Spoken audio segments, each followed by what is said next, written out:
এই যে রমজান আসতেছে, এই রমজানেও তো আমার মনে হয় না 50% বাংলাদেশি নামাজ পড়বে। এই জন্য শেষ জায়গায় চলে আসছি। আসেন, কথা লম্বা করতে চাইতেছি না, আসেন, সুযোগ আসছে, একটা জিনিস দেখাই, সুযোগটা সামনে রাখি। এই উম্মতের সাথে আল্লাহর বিরাট বড় ভালোবাসা। নাইলে আদম আলাইহিস সালাম বলতেন না, আমার চেয়ে কোটি গুণ বেশি ভালোবাসা উম্মতে মুহাম্মদীর সাথে। আমি একটা ভুল করছি, আমাকে 350 বছর কাদাইছে, তারপরে মাফ করছে। উম্মতে মুহাম্মদী সারাদিন গুনাহ করবে, রাত্রে আল্লাহ ডাইকা ডাইকা মাফ করে দিবে।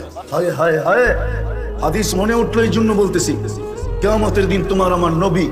আমি অ্যাডভোকেট সাহেবের বয়ানও শুনতেছিলাম, যদিও খাইতেছিলাম, কান আমার এদিকেই ছিল। সবাই ভাবতেছিল হুজুরে তো কম খায় কেন, আমি চাবাইতে কম ছিলাম, বেশি চাবাইলে আবার কান দিয়ে শোনা যায় না। আমি শুনতেছিলাম ওনার বয়ান। হ্যাঁ হ্যাঁ হ্যাঁ, এই জন্য হাদিস মনে উঠলো, বললাম কিয়ামতের দিন আমাদের নবীজি 3 বার সেজদায় পড়বে উম্মতকে জাহান্নাম থেকে বাহির করার জন্য। প্রত্যেকবারে লম্বা লম্বা এক সংখ্যা আল্লাহ বাহির করে দিবে। 3 বারের পরে জিজ্ঞাসা করবে, বন্ধু আর কেউ দোজখে আছে? আল্লাহর রাসূল বলবে না, কিন্তু চোখে পানি থাকবে। আল্লাহ জিজ্ঞাসা করবে, চোখে পানি দেখি, মুখে কিন্তু, অর্থ কি আল্লাহ জানেন?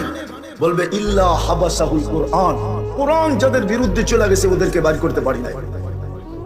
আজকে আল্লাহ নিজের পার্সোনাল জিনিস দিলেন, কোরআন আল্লাহর কালাম, শুধু কিতাব না, কালাম, এটা কালাম।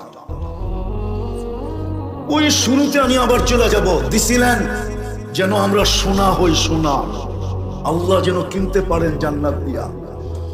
কোরআনের ছোঁয়া লাগলে সোনা হবে, সোনা। কিন্তু এইখানে লোক আছে কবে কোরআন ছুঁয়া দেখছে বলতে পারবে না, নাই লোক।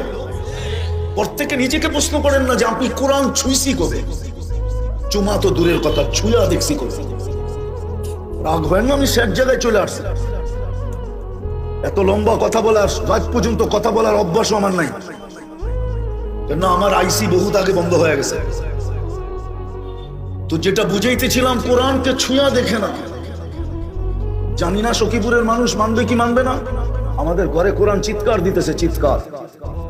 কোরআন আমাদেরকে বদদোয়া দিতেছে, বদদোয়া। প্রমাণ নিবেন? প্রমাণ দিব। 40 বছর আগের সখীপুর আর আজকের সখীপুর কত গুণ উন্নত। আরে বলেন না, 100 গুণ তো হবে না, হবে না? হ্যাঁ বলেন, 40 বছর আগে মান্যতা, গণ্যতা, ভালোবাসা, জোর, মিল, মোহাব্বত, স্নেহ, মায়া, মমতা, সামাজিকতা যতটুকু ছিল, 100 গুণ উন্নত হওয়ার পরে বাড়ছে না কমছে? হ্যাঁ, কমলো কেন? উন্নত তো হইলেন, এটাও তো বাড়া দরকার ছিল। আপনি বলতেছেন কমছে। উন্নত হয়েছে আমি মানি, কিন্তু 40 বছর আগের যে মান্যতা, গণ্যতা ছিল ওটা আজকে নাই।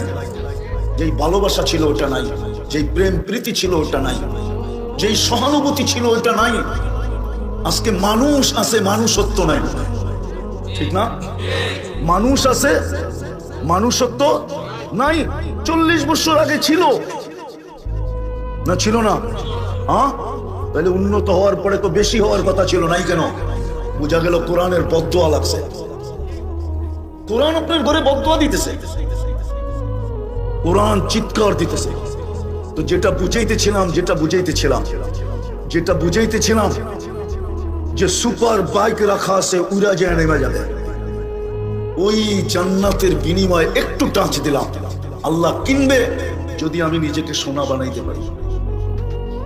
আর সোনা হব যদি রহমতের ছোঁয়া, রহমতের ছোঁয়া, ওই রহমতের ছোঁয়া লাগানোর জন্যই আল্লাহ আপনাকে আমাকে মুসলমানের ঘরে অস্তিত্ব দিছিলেন। কিন্তু দিলে কি হবে? শুধু নাম আছে, ইসলাম নাই। আমি দ্রুত শেষ করব। নাম আছে, ইসলাম আমাদের জীবনে নাই। শুধু নাম আছে, আমি মুসলমান। ইসলামের নাম আছে কিন্তু ইসলাম নাই। আমরা উম্মতে মুহাম্মাদি, কিন্তু নবীর আদর্শ নাই। অথচ যে রসুল 40 বছর আমার জন্য কাঁদলো, আরে না 23 বছর আমার জন্য কাঁদলো, যিনি মৃত্যু দুনিয়ার থেকে যাওয়ার সময়ও কাঁদতে কাঁদতে গেলেন,